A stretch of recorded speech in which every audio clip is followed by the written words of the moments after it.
to the hit 2018 film, A Quiet Place 2 begins during a flashback to before the apocalyptic events of the first movie. Viewers are transported back to day one, when patriarch Lee Abbott, played by John Krasinski, was still very much alive and on his way to make his son's baseball game. Once again, filmgoers find themselves back inside the old familiar store in which the 2018 movie opened. We even catch a glimpse of the rocket ship toy that caused the Abbott family such sorrow in the first film. You almost wish you could reach into the film to destroy the cursed thing. At the game, we see tender interactions between the Abbott family as Father Lee, Mother Evelyn, and Sister Reagan try to calm the middle son Marcus's nerves when it's his turn up to bat. Evelyn urges the boy to just breathe, which in hindsight almost seems like an ironic foreshadow of events towards the finale of the movie. We are also introduced to family friend Emmett, played by the ever-talented and captivating Cillian Murphy of 28 Days Later and Peaky Blinders fame. Emmett and Lee chat about the game and make small talk. Emmett also has a nice interaction with Reagan, the hearing-impaired young heroine from the first movie, as she teaches him some words in sign language. I found this scene appealing because it gave me the opportunity to relax, albeit briefly, and experience the laid-back feeling of the small-town life that the Abbotts once enjoyed.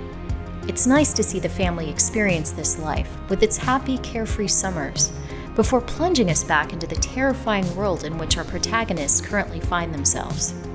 In an instant, a fireball streaks across the sky. The townsfolk warily try to make heads or tails of this strange occurrence.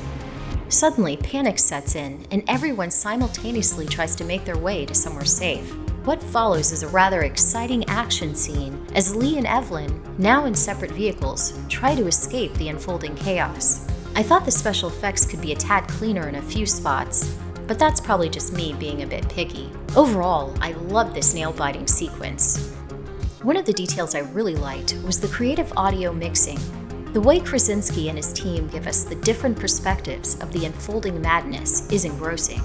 Reagan's point of view, in silence, is contrasted with the cacophony of screaming, sirens, crashing, and all-out hysteria those capable of hearing are forced to endure. I found this flashback to be very relatable, especially coming off the heels of the very tumultuous 2020. It's unsettling how normal life can change virtually overnight. After the flashback, the movie essentially picks up moments after the first movie ended. Not long after Evelyn pumped her shotgun. We don't actually see her fight off the approaching creatures, but it becomes obvious when we see them all together that she and the children made it out safely. While lighting a signal fire atop of the old grain mill, Reagan sees another fire beacon appear from off in the distance. Later, she and the remaining Abbotts make their way in that direction in hopes of meeting up with other survivors. Similar to the mythical Prometheus, who brought the gift of fire to mankind, they carry a gift arguably just as important. They carry along with them the knowledge of how to subdue the creatures. The journey brings them to an abandoned steel plant. Unfortunately, no sooner do they arrive than they stumble into deadly traps meant to keep trespassers out. This is far from the welcome I'm sure they were hoping for. Marcus experiences a most brutal surprise when he accidentally steps into and triggers a bear trap. The creatures are alerted by the boy's screams of agony as the family is forced to search for a place to hide while defending themselves from the savage beasts. Throughout this exchange, the family members are being watched by a mysterious figure through the sight of a gun. The stranger reluctantly comes to the Abbot's aid and hides the family inside of an airtight furnace, where the monsters won't be able to detect them. The stranger tells Evelyn that they cannot stay there, as there just aren't enough resources to provide for all of them. We quickly discover that the stranger is none other than family friend Emmett, last seen in the flashback scene. You can tell that this new world has taken its toll on the man. We learn that he has lost both his wife and his kids. The loss has left him broken and jaded. He now takes a stance of every man for himself, believing that there is no longer anyone alive in the world worth saving. Evelyn makes a passionate plea for his help and shows him her newborn baby. She explains that there are indeed still good people out there. Her recently deceased husband, who sacrificed himself to save the kids, is proof of this, and their new baby is a sign of hope for the future. Sometime later, inside the bunker, Reagan picks up the song Beyond the Sea, playing on loop on the radio. She takes it to mean that there must be more survivors out there somewhere.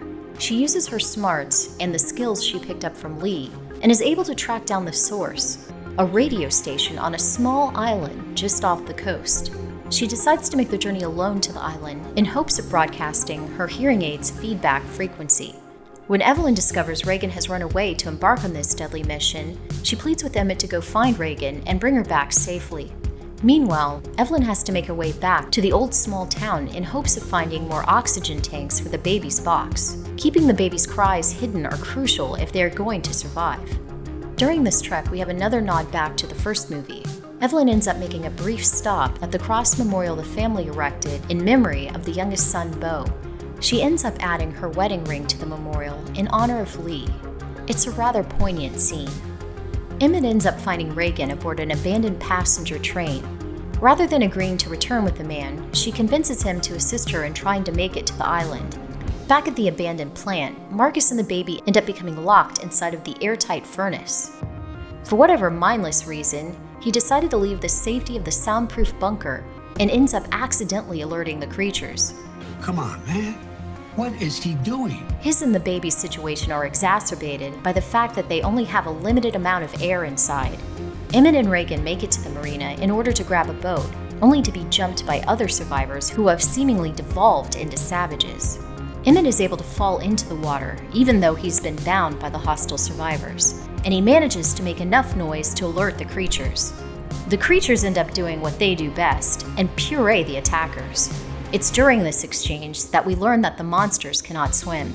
Now free, Reagan and Emmett hop on a boat and zip on over to the island. Although, I'm not sure how any of the boat batteries had any remaining juice.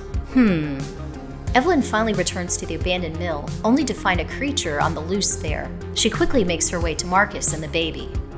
On the island, Reagan and Emmett get a surprise when it's revealed that there are other people living there, just as though the creatures were never a problem. They are even in the middle of enjoying a nice gathering outside, complete with noise. There they meet Guy on Island, played by Jiman Hansu of Guardians of the Galaxy and Gladiator fame. He's the leader of the island colony. We get a brief scene where it appears as if Reagan and Emmett may finally be able to let their guard down and breathe a sigh of relief. Then it's revealed that the two unintentionally brought a stowaway monster along with them to the island. And it's gone. Well, it was nice while it lasted. Again, we see the monster do what they do best, and it appears to be sayonara colonists. Luckily, Emmett, Reagan, and Man on Island pack into a car and hightail it over to the radio station, with the stowaway creature once again hitching an unwelcomed ride. Once there, Man on Island seemingly meets an untimely demise at the hands, or claws rather, of the creature. It's a sad case of no good deed goes unpunished. Reagan is eventually able to apply her hearing device to the station's microphone and broadcast the feedback over the airwaves.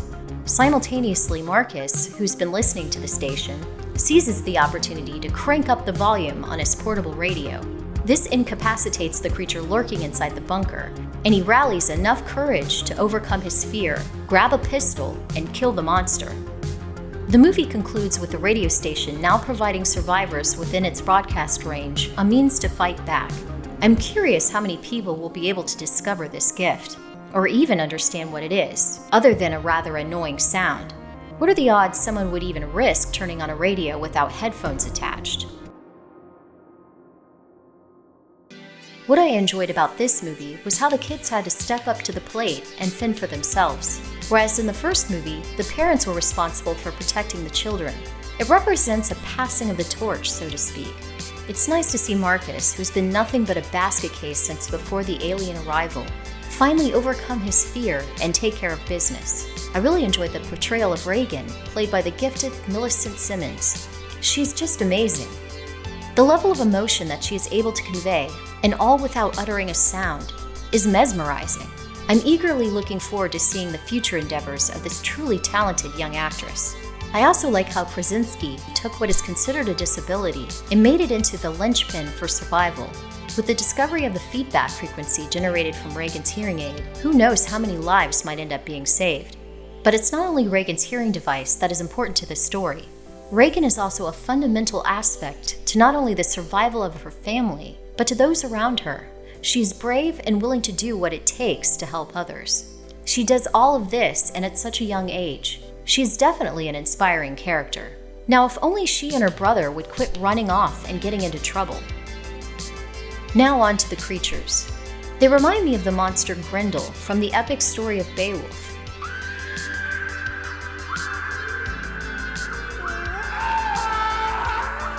The faintest of sounds enrages them, and certain sounds incapacitate them.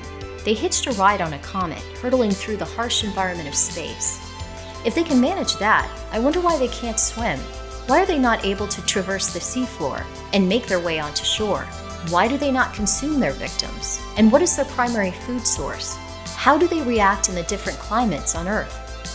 These are just a few of the questions that I, and I'm sure many others, have. But perhaps the biggest question of all, will Evelyn ever get around to naming that poor baby?